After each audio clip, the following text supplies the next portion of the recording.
एक बार दो दोस्त रात को नई नई गाड़ी में घूमने निकलते हैं। वाह भाई, लॉन्ग ड्राइव पे तो मजा ही आ गया, मन खुश हो गया। हाँ यार, नई गाड़ी की बात ही कुछ और होती है। घूमते घूमते वे लोग जंगल के रास्ते पर निकल पड़ते हैं और एक पीपल के पेड़ के नीचे गाड़ी रोक देते हैं। उस पेड़ पर एक चुड़ैल रहती थी। भाई, आगे का क्या प्लान है? प्लान क्या, चलते हैं जंगल के अंदर, जरा नई गाड़ी में ताजी ठंडी हवा तो लेके आए। दोनों दोस्तों की बातें चुड़ैल पेड़ के ऊपर बैठ के सुन रही होती है। नई गाड़ी में जंगल की सैर, वाह मजा ही आ जाएगा। आज तो शिकार ही सैर कराएगा। फिर चुपके से चुड़ैल उस गाड़ी के पिछली सीट पे बैठ जाती है और इससे बेखबर दोनों दोस्त जंगल के भीतर घुस जाते हैं।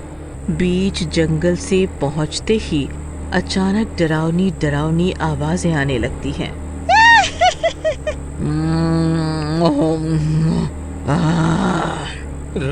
रहीम, ये कैसी आवाजें आ रही हैं? मुझे तो इस घने जंगल में खतरा लग रहा है। कितने डरपोक हो तुम भाई। अरे चलो ना, जंगल में खतरा ना हो तो क्या जंगल घूमना। फिर वे दोनों और अंदर घुस जाते हैं। तभी अचानक उनकी गाड़ी बंद हो जाती है और भयानक सी हंसी आने लगती है। वे दोनों बहुत डर जाते हैं। कौन है यहाँ? अरे क्यों मुसीबत बुला रहा है? गाड़ी स्टार्ट कर जल्दी, ये तो भूतिया जंगल लगता है। गाड़ी स्टार्ट करते समय कबीर की नजर गाड़ी के शीशे पे पड़ती है। कबीर की हालत टाइट हो जाती है क्योंकि पीछे सीट पे लंबे दांतों वाली चुड़ैल बैठी होती है।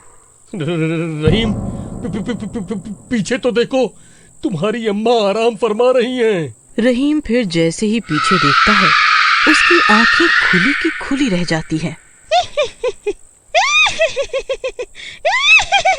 कैसी रही सैर इस जंगल की? गाड़ी भी स्टार्ट नहीं हो रही होती। भागो कबीर, जल्दी भागो, वरना आज हम नहीं बचेंगे। फिर वे दोनों पैदल ही भागना शुरू कर देते हैं। अरे भागो के कहा, मुझसे बचना मुश्किल ही नहीं नामुमकिन है। और चुड़ैल भी उनके पीछे पीछे भागने लगती है। कुछ देर भागने के बाद चुड़ैल रुक जाती है। भागो भागो, आखिर भाग के जाओगे कहाँ? देखती हूँ मेरे माया जाल से कैसे बच पाओगे। अरे रहीम, ये तो हम वापस उसी जगह पे आ गए जहाँ से हमने भागना शुरू किया था। हाँ कबीर, बात तो सही है, पर हम क्या करें अब? हमें घूमने का शौक था ना, देखो घुमा रही है हमारी अम्मा हमें जंगल में। तभी कबीर आगे पीछे पलट के देखता है। पर भाई, वो चुड़ैल गई कहाँ? अरे हमारे पीछे ही तो भाग रही थी, कहाँ गई? मुझे ढूंढ रहे हो? देखो, तुमने बुलाया और हम चले आए। चुड़ैल की भयानक हंसी देख के उन दोनों के पसीने छूट जाते हैं। तुम्हें क्या चाहिए? हमें छोड़ दो। छोड़ दूं, पर क्यों? अगर आप हमें छोड़ देंगी तो हम आपको गाड़ी चलाना सिखाएंगे। आप भी तो गाड़ी में घूमने के लिए ही आई थी ना। चुड़ैल कुछ समय सोचती है, पर सीधी होके उनके सामने खड़ी हो जाती है। एक शर्त पे छोड़ूंगी, तुम मुझे रोज रात इस नई चमचमाती गाड़ी में सैर कराओगे तो। हाँ, बिल्कुल, क्यों नहीं। पर मैं कैसे मानूं कि तुम रोज आओगे? नहीं, तुम में से एक बारी बारी मेरे साथ ही रहेगा और एक घर जाएगा। फिर चुड़ैल अपने जादू से उस गाड़ी को स्टार्ट कर देती है और रात भर वे लोग सहमे हुए चुड़ैल को सैर कराते रहते हैं। अब तो सुबह होने वाली है चुड़ैल दीदी, मैं जाऊं? जा, पर तेरा दोस्त मेरे पास ही रहेगा और रात को समय से आ जाइयो। भाई बचा लियो मुझे, वरना ये चुड़ैल चबा जाएगी मुझे।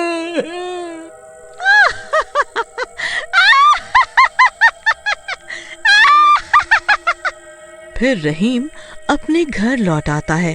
कैसे भी मुझे कबीर को बचाना होगा। कैसे कैसे? फिर रहीम एक योजना बनाता है। अब देखता हूँ तू कैसे बचती है चुड़ैल की बच्ची। फिर रहीम एक बड़े से काले कपड़े पहनता है और एक डरावना भूत का मुखौटा पहनता है और वो नई गाड़ी लेके रात को चुड़ैल के पास जाता है और डरावनी भयानक आवाजें निकालने लगता है। आखिर ये गाड़ी मुझे मिल ही गई। भूत की आवाज सुन के चुड़ैल पेड़ से नीचे कूदती है। इतनी बदसूरत औरत, कौन है तू? खुद को बदसूरत सुन के चुड़ैल गुस्से में आ जाती है। तेरी इतनी हिम्मत कि तूने मुझे बदसूरत बोला। कौन है तू? कौन है तू? मैं इस जंगल का स्वामी। देख, इस गाड़ी वाले को मार के मैंने ये नई गाड़ी भी हथिया ली। ये गाड़ी मेरी होने वाली थी। मेरा शिकार तूने करके अच्छा नहीं किया। अब मैं तुझे सबक सिखाती हूँ। रुक! फिर जैसे ही चुड़ैल हमला करने के लिए आगे बढ़ती है, रहीम भूत के भेष में गाड़ी स्टार्ट कर देता है और चुड़ैल को धक्का मारते हुए दूर फेंक देता है। ये तो कोई ताकतवर भूत लगता है। कुछ और करना पड़ेगा। इधर रहीम मन ही मन सोच रहा होता है कि चुड़ैल को कैसे डराया जाए। फिर उसे एक युक्ति याद आती है। रुक, तो मुझे टक्कर मारेगा। रुक! इतना कहकर चुड़ैल उड़ती हुई गाड़ी के छत पर बैठ जाती है हमला करने के इरादे से। पर इसी मौके का फायदा उठा के रहीम गाड़ी स्टार्ट करता है और पूरे जंगल में गाड़ी गोल गोल घुमा देता है। अरे माफ कर दो मुझे, माफ कर दो। मैंने तुम्हारी ताकत को कम समझा, पर तुम तो चालाक भूत निकले। मेरी जान बख्श दो मेरी जान। फिर रहीम उसे गाड़ी में गोल गोल चक्कर कटाता है और अचानक से ब्रेक लगाता है। चुड़ैल धम से नीचे आ गिरती है। अरे मर गई रे मैं। मेरा तो सर घूमने लगा। कितना ताकतवर और चालाक भूत है ये। इसके आगे मैं नहीं जीत पाऊंगी। और अपनी जान बचाते हुए चुड़ैल हमेशा के लिए जंगल छोड़ के कहीं दूर भाग जाती है। कौन हो तुम? भूत हूँ मैं, भूत। जब वो चुड़ैल इसका सामना नहीं कर पाई तो मैं कैसे टिक पाऊंगा इसके आगे। अब ये मुझे भी मार देगा। तूने मेरे दोस्त को मार दिया। मेरा दोस्त मेरे चक्कर में मर गया तो मैं जिंदा रह के क्या करूंगा? मुझे भी मार दे मुझे। रहीम डरावनी हंसी हंस के कबीर को और डराता है। डर के मारे कबीर आंखें बंद करके उसके आगे आत्मसमर्पण करके घुटनों के बल बैठ जाता है। तो मार दो मुझे भी, मैं तैयार हूँ।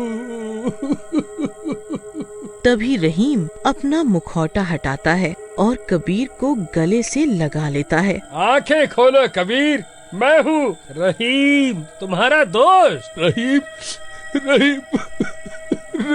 मेरे दोस्त। कबीर रोते हुए उसके गले से लिपट के रोने लगता है। फिर दोनों उसी नई गाड़ी में वापस अपने घर आ जाते हैं। एक गांव में ऋषि नाम का एक लड़का अपनी माँ के साथ रहता था। अरे आज तो मैं बहुत लेट हो गया, माँ भी परेशान होगी। तभी जल्दी के चक्कर में ऋषि का पैर एक गड्ढे में पड़ता है और वो गिर जाता है।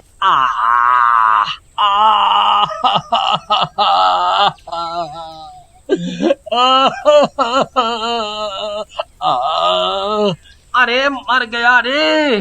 पहले ही देर हो रही थी और ऊपर से ये चोट लग गई। मैं तो उठ भी नहीं पा रहा। अरे कोई है, कोई है? ऋषि आवाजें लगाने लगता है। अरे भाई, कोई है? अरे भाई, मेरी मदद करो। अरे क्या हुआ? तुम इतनी जोर जोर से क्यों चिल्ला रहे हो?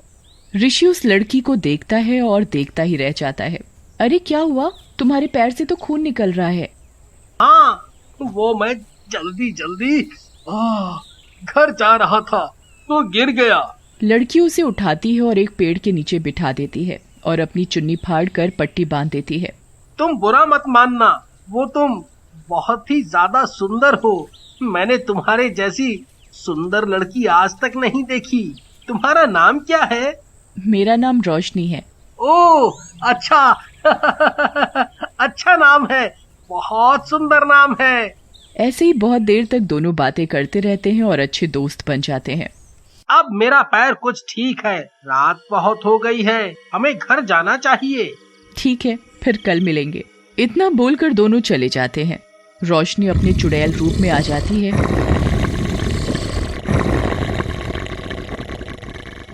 और एक डरावनी गुफा में जाती है। आओ बेटी, काम बना कुछ? हाँ माँ, मैं मौका देखकर ही इस ऋषि की जान निकाल लूंगी। इसकी माँ ने एक तांत्रिक के साथ मिलकर कई साल पहले तुम्हारे होने वाले पति रोहन की जान इस ऋषि में डाल दी थी। हाँ माँ, मुझे याद है। चुड़ैल की गुफा में ही रोहन की लाश रखी होती है। ऋषि की जान निकालकर वापस रोहन में डालनी होगी। रोहन तभी दोबारा जिंदा हो सकेगा। दूसरी ओर, अरे बेटा, कहाँ रह गया था तू? मैं कितनी परेशान थी। अरे माँ, आप इतना क्यों डरती हो मेरे लिए? कुछ नहीं होगा मुझे। वो लोग बातें करके सो जाते हैं। अगले दिन खेतों में, ऋषि, मैं तुम्हारे लिए खाना लाई हूँ अपने हाथों से बनाकर। अरे वाह, ठीक है, तो लाओ दो। ऋषि रोशनी का लाया हुआ खाना खा लेता है। खाना खाते ही वो बेहोश हो जाता है। रोशनी अपने चुड़ैल वाले रूप में आ जाती है।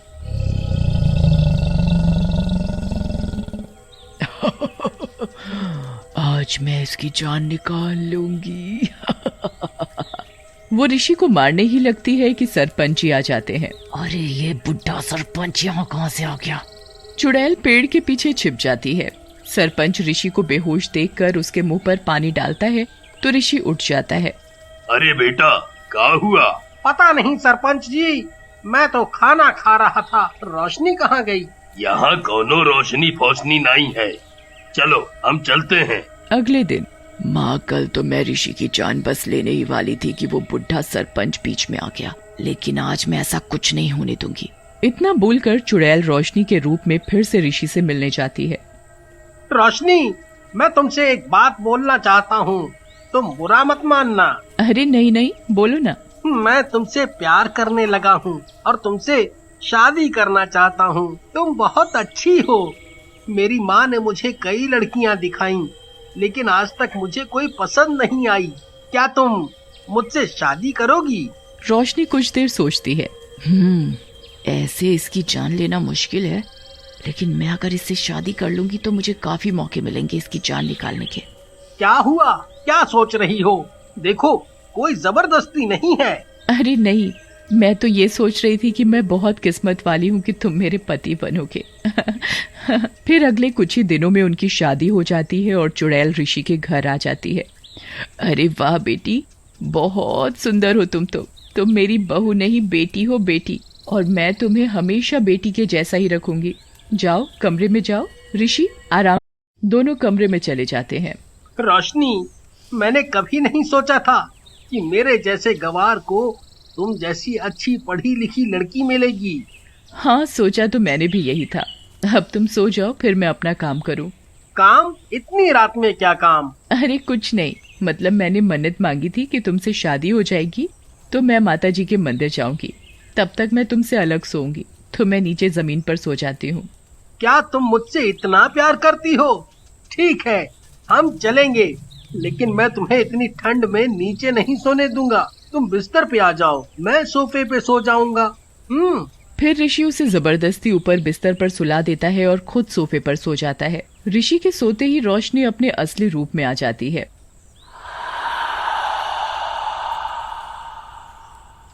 और जैसे ही उठती है तो ऋषि भी उठा हुआ होता है। चुड़ैल जल्दी से रजाई में अपना मुंह करके लेट जाती है।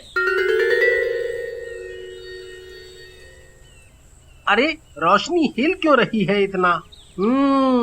लगता है इसको ठंड लग रही है। इसको अपनी रजाई भी दे देता हूँ। इतना बोलकर ऋषि उसे अपनी रजाई भी दे देता है और खुद एक पतली सी चादर लेकर सो जाता है। चुड़ैल उठकर देखती है तो ऋषि सो चुका होता है। अरे इसे ठंड नहीं लगती, अपनी रजाई भी मुझे दे दी और खुद ऐसे ही सो गया। ये मुझे कितना प्यार करता है। नहीं, ये मैं क्या सोच रही हूँ। फिर चुड़ैल पास में रखा चाकू उठाती है और ऋषि को मारने लगती है, लेकिन मार नहीं पाती। सुबह हो जाती है और ऋषि की माँ कमरे में आ जाती है। चुड़ैल जल्दी से रोशनी का रूप ले लेती है। अरे बेटी, उठ गई तुम, चलो जल्दी से तैयार होकर आ जाओ। रोशनी जब बाहर जाती है तो सारा खाना तैयार होता है। अरे माँ, आपने ये सब क्यों बनाया? ये सब तो मेरा काम है अब। नहीं बेटी, क्या फर्क पड़ता है, तू भी तो ऋषि की तरह है बेटी। चुड़ैल खाना खा लेती है और ऐसे कई दिन बीत जाते हैं। कई मौके मिलने के बाद भी चुड़ैल ऋषि को नहीं मार पाती। फिर चुड़ैल रूप लेकर छुपकर अपनी गुफा में जाती है। रोशनी, आ गई तुम? हो गया काम? नहीं माँ, मैं ऋषि को नहीं मार सकी। वो लोग मुझसे बहुत प्यार करते हैं। पागल मत बनो, तुम सब भूल गई हो। हाँ माँ, मैं सब भूलना ही चाहती हूँ। मैं भी ऋषि से प्यार करने लगी हूँ। मुझे इतना प्यार किसी ने नहीं किया आज तक। रोहन से तो मेरी शादी होने वाली थी, लेकिन ऋषि से तो हो गई है। मैं उसे नहीं मार सकती। मैं अब वहीं रहूंगी। चुड़ैल वापस घर आती है और जल्दी से रोशनी का रूप बदलती है। उसे रूप बदलते हुए ऋषि की माँ देख लेती है। अरे मर गई रे। नहीं, ये तो चुड़ैल है। वो डर के उसी बाबा के पास जाती है जिसने रोहन की जान निकालकर ऋषि में डाली थी। बाबा जी, मेरे बेटे को बचा लो। वो उन्हें सारी बात बताती है। बाबा जी उनके घर आते हैं और रोशनी को पहचान लेते हैं। चली जा ऋषि की जिंदगी से, नहीं तो मैं तुझे कैद कर लूंगा। बाबा जी, मैं ऋषि को मारने आई थी, लेकिन अब मैं ऋषि से सच्चा प्यार करती हूँ। उसे कोई नुकसान नहीं पहुँचाऊंगी। मुझे कैद मत करो। लेकिन बाबा उसकी बात नहीं मानता और मंत्र पढ़ने लगता है। रोशनी गुफा की तरफ भागने लगती है। बाहर उसे ऋषि मिलता है। अरे रोशनी, तुम कहाँ भागी जा रही हो? रोशनी कुछ नहीं कहती और गुफा की ओर अपनी माँ के पास भागती है। बाबा, ऋषि और ऋषि की माँ भी उसके पीछे जाते हैं और गुफा तक पहुँच जाते हैं। रोशनी गुफा में जाते ही चुड़ैल के रूप में आ जाती है। अरे क्या हुआ रोशनी? माँ, वो बाबा मुझे कैद करने आ रहा है। मुझे बचा लो, मैं ऋषि से बहुत प्यार करती हूँ। रुक जा इच्छाधारी चुड़ैल, कहाँ तक भागेगी? अच्छा, तो तू इस रोहन को जिंदा करना चाहती थी, ऋषि की जान निकालकर? हाँ बाबा जी, ये सच है। लेकिन ऋषि, तुम मेरा यकीन करो, मैं सिर्फ तुमसे प्यार करती हूँ। अब तुम्हारे प्यार ने मेरे इरादे को बदल दिया है। मुझे बचा लो ऋषि। तुमने ऐसा क्यों किया रोशनी? मैंने तो तुमसे सच्चा प्यार किया था ना। ऋषि, मैं तुम्हें सब सच बताने ही वाली थी। सोचो, अगर तुम्हें मारना होता तो मैं तुम्हें कब का मार चुकी होती, लेकिन माँ जी, मैंने ऐसा नहीं किया। बाबा उसकी एक नहीं सुनता और उसे बोतल में कैद करने लगता है। रुको बाबा जी, आपको किसी की जान निकालकर मुझे जिंदा नहीं करना चाहिए था।